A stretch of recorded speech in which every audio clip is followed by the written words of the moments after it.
मुंबई, जिसे सपनों का शहर भी कहते हैं, जो दिन में अपनी तेज रफ्तार और शाम के पार्टी कल्चर, स्ट्रीट फूड और लॉन्ग ड्राइव्स के लिए जाना जाता है। ये वो मुंबई है जहां इंडियंस ही नहीं, इंटरनेशनल विजिटर्स की गूंज साउथ बॉम्बे के कैफेज के लाइव म्यूजिक में सुनाई देती है।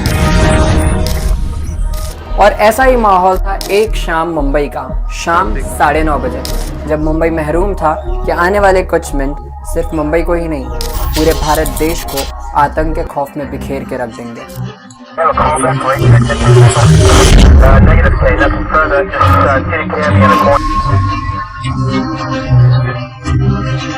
जी, हम बात कर रहे हैं 26/11 टेरर अटैक।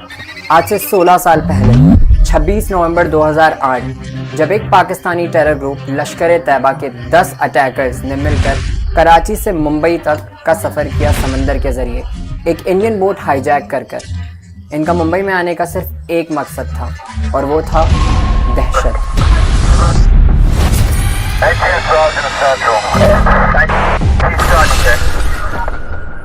ये 10 लोग मुंबई के ससून पोर्ट से निकलते से ही अलग अलग होकर स्पॉट्स पर पहुंच गए, और ये मेजर स्पॉट्स थे Nariman house, CST station, Oberoi Trident, Leopold cafe, Cama hospital, Taj Mahal, palace hotel. आज इस वीडियो में हम आपको ले जाएंगे 16 साल पहले वही स्पॉट्स पर जहां ये हादसा पेश आया था। आज 2024 में भी उस आतंक में घायल लोगों की चीखें इन स्पॉट्स पर मौजूद हैं।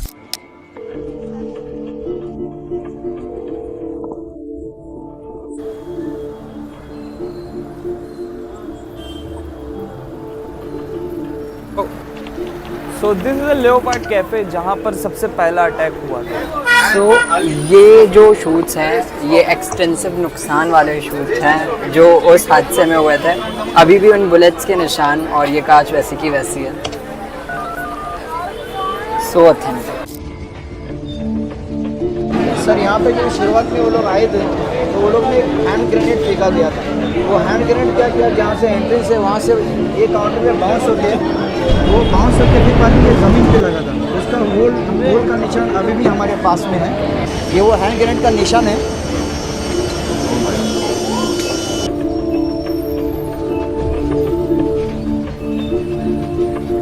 आप देख सकते हैं ये भी है, ये भी है। इस अटैक में अटैकर शोएब एंड नज़ीर, जो कि 10 लोगों की जान लिए थे, जिनमें से कुछ लोग इंटरनेशनल विजिटर्स थे। सो आफ्टर 16 years 2024 में दिस इज लेओपार्ड कैफे, जो कि काफ़ी चहक रहा है। नई शान इट शोज के 2008 से 2024 में सेम माहौल है, यानी हमने हमारी रिलायबिलिटी वापस ले ली है। So this is the back side of Taj hotel, और यहाँ से जो ये रोड गया हुआ है, डायरेक्टली हमको लेकर जाता है लेओपार्ड कैफे की तरफ। तो काफ़ी कम डिस्टेंस है, मे भी शायद यहीं से ट्रैवल किया होगा इन लोगों ने, पास बाय कर होटल के। सॉरी, ये वो स्पॉट था जो इस इंसिडेंट में सबसे ज़्यादा घंटों के लिए, करीबन 60 घंटों के लिए सीज रहा। That is no other than Taj Mahal palace hotel. It was 3 days of violence that engulfed India's. इस स्पॉट की सिक्योरिटी ऑपरेशंस में एक अहम भूमिका निभाई सुनील उन्निकृष्णन ने, जो कि केरल से थे, जिन्होंने ऑलमोस्ट 14 होस्टेजेस को रिहा करवाया, पर इस ऑपरेशन के चलते शहीद हो गए। इस इंसिडेंस में हमलों के चलते 31 लोगों की जानें गई और कई लोग घायल भी हुए। इस होटल के कुछ एम्प्लॉयज़ भी मारे गए, जो इस खौफनाक मंजर में भी अपना फ़र्ज अदा कर रहे थे, खुद की जान से पहले अपनी गेस्ट की जान बचाकर। नॉट ओनली दिस, इस होटल के ओनर रतन टाटा जी ने जो एम्प्लॉयज़ इस इंसिडेंट में मारे गए, उनके रिलेटिव्स तक का सैलरी भी पहुंचाई, और अदर देन दैट जो लोग हर्ट हुए थे उनसे पर्सनली हॉस्पिटल मिलने के लिए भी गए। This shows that we have recently lost a GeM.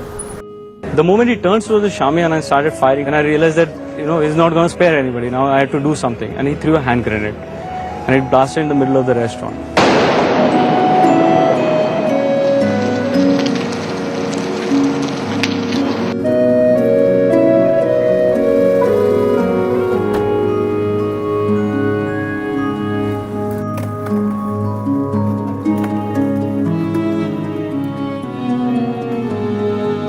हाँ भाई, टुडे इज 2024, 16 साल बाद लोग बिंदास जी रहे हैं, लोग बहुत कुछ कर रहे हैं और अपनी लाइफ जी रहे हैं, लेकिन किसे पता था आज से 16 साल पहले कुछ ऐसा होने वाला है।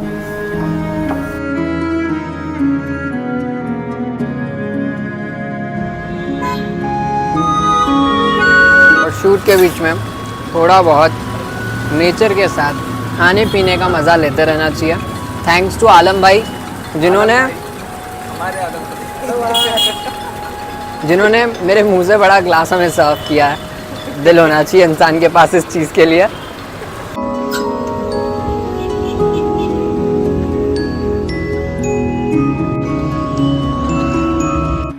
हम ऑलमोस्ट चरनी रोड पहुंच चुके हैं। ताज होटल की तरफ से CST रोड की तरफ यानी CST स्टेशन के करीब जा रहे हैं, जहां हम आपको कामा हॉस्पिटल और CST रोड के किस्सों से रूबरू करवाएंगे। तो बने रहिएगा वीडियो में।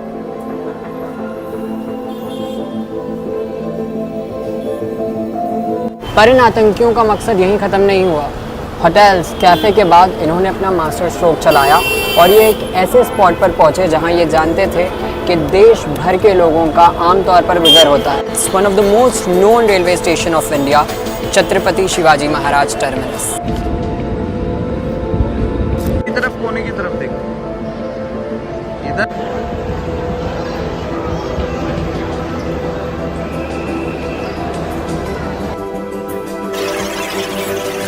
अब तक यहाँ सब कुछ ठीक था। आमतौर पर ट्रैवलर्स ट्रेन से आ जा रहे थे। इस जगह पर इस इंसिडेंट की one and only witness and survivor Devika Rotawan भी मौजूद थी। इस वक्त ये 9 साल की थी और अपने पिताजी के साथ स्टेशन पे ट्रेन का इंतज़ार कर रही थी जब इन्होंने इस इंसिडेंट में कसाब को देखा और एट द एंड रिकॉग्नाइज किया। रात 9:30 बजे जब अटैकर कसाब और इस्माइल ने मिलकर ग्रेनाइड और गन फायरिंग के दौरान 58 लोगों की जान ले ली और कई लोगों को घायल भी किया। ये वो मोमेंट बना जब मुंबई भर में डर का माहौल इतना बढ़ गया कि हर कोई अपने घर को बंद कर यही दुआएं कर रहा था कि हम बच जाएं। पर सैल्यूट है रेलवे इंस्पेक्टर शशांक शिंदे को, जिन्होंने अपनी बहादुरी के चलते कई लोगों को बचाने की कोशिश में शहादत हासिल की। ये देख रहे हैं मेरे बैक साइड CST स्टेशन है एंड ये इतना चहल पहल। आज से ठीक 16 साल पहले 26/11 ये रोड कितना सन्नाटा था, महसूस कर सकते हैं यहाँ से कितने लोग भागे होंगे। यू नो व्हाट, मेरी खाला told me yesterday about this era. 9:05 की ट्रेन होती थी उनके यहाँ पर, विक्टोरिया पार्लर उसके जस्ट नेक्स्ट टू कोई ऑफिस है, वहाँ पर वो जॉब करते थे। तो वो 9:05 की ट्रेन रोज पकड़ के जाते थे। ठीक उसके 25 मिनट बाद ये हादसा वहाँ पर हुआ था। कान फील, महसूस कीजिए वो चीज़।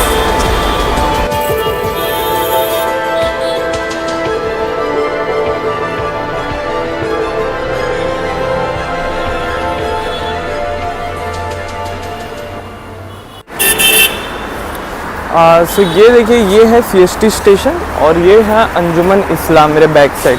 और ये जो गली दिख रही है, यहाँ से वो लोग एंट्री मारे थे कामा हॉस्पिटल की तरफ जाने के लिए। सो अब गली में चलते कामा हॉस्पिटल की तरफ। यू नो व्हाट, 26/11 के ठीक 2 हफ्ते पहले मेरी अम्मा जी यहाँ से डिस्चार्ज होके गई थी because my brother was born in Cama hospital. Not only my brother, हम सब कामा हॉस्पिटल में पैदा हुए and we use to roam from this location, ये पीछे वाला गेट।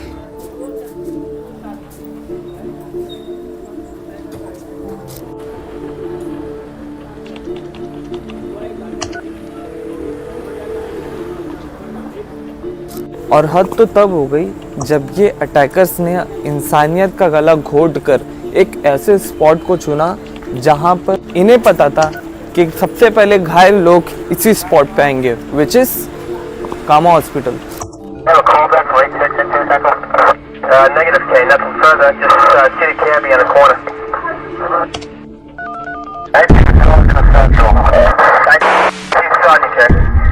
ईशान, लिसन, ये देखो, ये जो रोड जाता है ना सेंट जेवियर कॉलेज की तरफ जाता है एंड यहाँ से वो लोग ने एंट्री मारे थे। इधर कम, ये गेट अभी बंद हो गया है। ये बैक साइड का गेट है कामा हॉस्पिटल, ये है कामा हॉस्पिटल। मैं बैकग्राउंड में क्लिप चलाता हूँ तो यहाँ से लोगों ने एंट्री मारी थी। ठीक 10 बजे अटैकर्स ने कामा हॉस्पिटल पे अटैक किया और नेक्स्ट मॉर्निंग तक कामा हॉस्पिटल, और इसी के चलते कुछ कैजुअलिटी हमें देखने मिली। और अच्छी बात यह है कि मेजरली लोग हॉस्पिटल में सेफ रहे। और इस इंसिडेंट्स के चलते कुछ अफसर शहीद भी हुए, जैसे विजय सलास्कर, अशोक कामते, हेमंत करकरे। देखिए आज भी ये राहें कितनी साइलेंट है। और ठीक आज से 16 साल पहले ये बिल्डिंग पे अटैक किए गए थे। ये कामा हॉस्पिटल की बिल्डिंग है जहाँ से कुछ लोगों ने देखा था उन्हें आते पे यहाँ से AK-47 लेके। और इसी बीच कुछ और जगहों पर भी अटैक हुए, जैसे Nariman house, bright trident, saint Xavier college and metro cinema. दर्दनाक इंसिडेंट के चलते मुंबई ने ऑलमोस्ट 174 कैजुअलिटीज़ देखी, जिनमें हमारे शहीद अफसर भी थे और 10 में से 9 अटैकर्स भी थे। 10 में से 9 तो मारे गए, पर जो एक हमारे हाथ आया वो था अजमल कसाब। और इस कसाब को पकड़ने के चलते कांस्टेबल तुकाराम ओम्बले जी ने शहादत हासिल की, और इनकी यही शहादत के कारण हम कसाब को ज़िंदा पकड़ पाए और पाकिस्तानी टेरर गैंग के बारे में सारी जानकारी हमारी इंडियन अथॉरिटीज़ को पता चल पाई।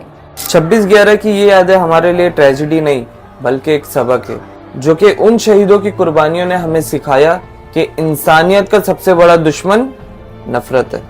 और इसके बाद कसाब को 4 साल बाद फांसी की सज़ा भी हुई। कसाब मिटा, एक बुराई का चेहरा मिटा, पर एक बुराई का तखम जो हमारे भारत में बहुत तेज़ी से फैल रहा, वही तखम जो कसाब में था, नफ़रत, एक धर्म की नफ़रत, जो आज ख़ास तौर पर हमारे यंगस्टर्स में है, जिसके चलते आज पूरे इंडिया का माहौल बहुत बदनुमा। हमेशा डर लगा रहता है कि हम घर से जाने के बाद कोई रिलीजियस राइट के चलते हमारा कोई अपना घर वाला ना मर जाए। तो आप बताइए, हम एक बाहर देश के कसाब से तो बच गए, पर तब क्या हो जब हमारे देश का ही कोई कसाब पैदा हो जाए।